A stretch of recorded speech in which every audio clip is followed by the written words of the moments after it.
नमस्कार। आज हम एक बड़ी दिलचस्प कहानी की गहराइयों में उतर रहे हैं। हमें जो सूत्र मिले हैं वो यूथ फाउंटेन की खोज नाम की कहानी बताते हैं। हाँ।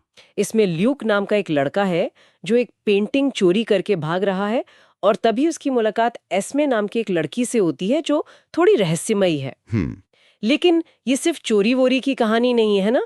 मतलब इसमें एक्शन है, फैमिली ड्रामा है और एक वो पुराने फव्वारे की तलाश का रोमांच भी है। बिल्कुल, ये कहानी असल में एक क्लासिक एडवेंचर जैसी है, पर इसमें आज का एक्शन और पुराने मिथक जैसे वो जवानी का फव्वारा या मिस्र के पिरामिड, हाँ हाँ। ये सब मिला हुआ है।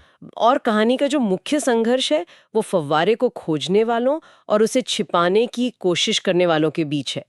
और साथ में किरदारों की अपनी दिक्कतें भी कहानी को आगे बढ़ाती हैं। तो कहानी शुरू होती है ल्यूक के भागने से, लेकिन फिर वो अपनी बहन से मिलता है जो एक म्यूजियम की हेड है। हाँ, और वो अपने बेटे की कस्टडी के लिए भी स्ट्रगल कर रही है। अच्छा, और ल्यूक उससे मिलने के बहाने म्यूजियम से एक और पेंटिंग चुरा लेता है। एग्जैक्टली। और इससे उसकी बहन की नौकरी खतरे में पड़ जाती है। मतलब उसे बचाने के लिए फिर बहन भी ल्यूक के साथ हो लेती है, एक तरह से मजबूरी में। यहाँ किरदारों की मोटिवेशंस काफी अलग है, नहीं? ल्यूक थोड़ा एडवेंचरस, शायद लापरवाह। हाँ, और उसकी बहन स्टेबिलिटी चाहती है, बिल्कुल उलट। और कहानी में ट्विस्ट तब आता है जब पता चलता है कि वो म्यूजियम वाली पेंटिंग वो नकली थी। हाँ, असली पेंटिंग तो कहीं और है, एक डूबे हुए जहाज में। और यहीं से मतलब फव्वारे की असली खोज शुरू होती है। पता चलता है कि ल्यूक एक अमीर बिजनेसमैन के लिए काम कर रहा है। उसको शायद कैंसर है और उसे जवानी के फव्वारे का पानी चाहिए। हाँ, ऐसा वो कहता है। और इस फव्वारे का रास्ता दुनिया की 7 मशहूर पेंटिंग्स में छुपा है।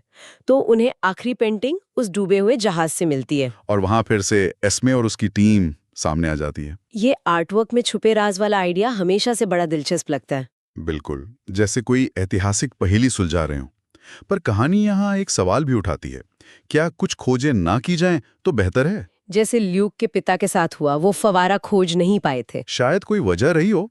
और बाद में ये भी खुलता है कि उस बिजनेसमैन का असली इरादा बीमारी का इलाज नहीं, बल्कि हमेशा जवान रहना है। तो कहानी का क्लाइमेक्स पहुंचता है मिस्र, पिरामिड्स में। हाँ, क्योंकि पेंटिंग्स के सुराग असल में म्यूजिकल नोट्स थे। अच्छा। और उन्हें ल्यूक की बहन का बेटा जो म्यूजिक समझता है वो डिकोड करता है। वाह। और फिर उसी से पिरामिड के अंदर का एक गुप्त रास्ता खुलता है और वो लोग फव्वारे तक पहुंच जाते हैं।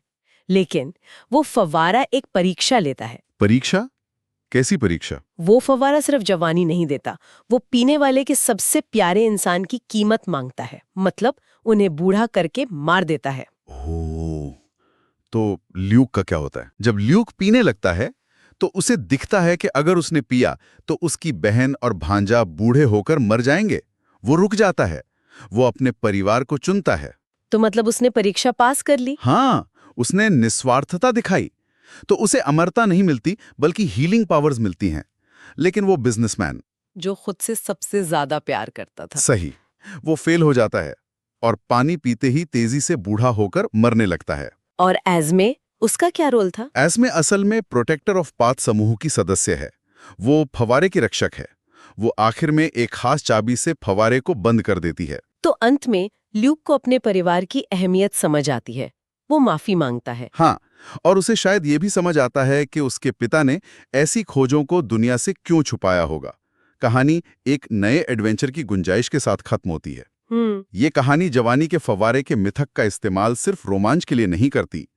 ये सवाल पूछती है कि असल जीवन क्या है? क्या वो हमेशा जीते रहना है जिसकी भारी कीमत चुकानी पड़े? या फिर रिश्तों और निस्वार्थता में मिलने वाला संतोष? यहाँ एक सवाल सोचने के लिए छोड़ जाते हैं हम सब। हाँ। अगर ऐसा कोई फव्वारा सच में होता तो क्या उसे खोजना मानवता के लिए वरदान होता, या उसे रहस्य ही बने रहने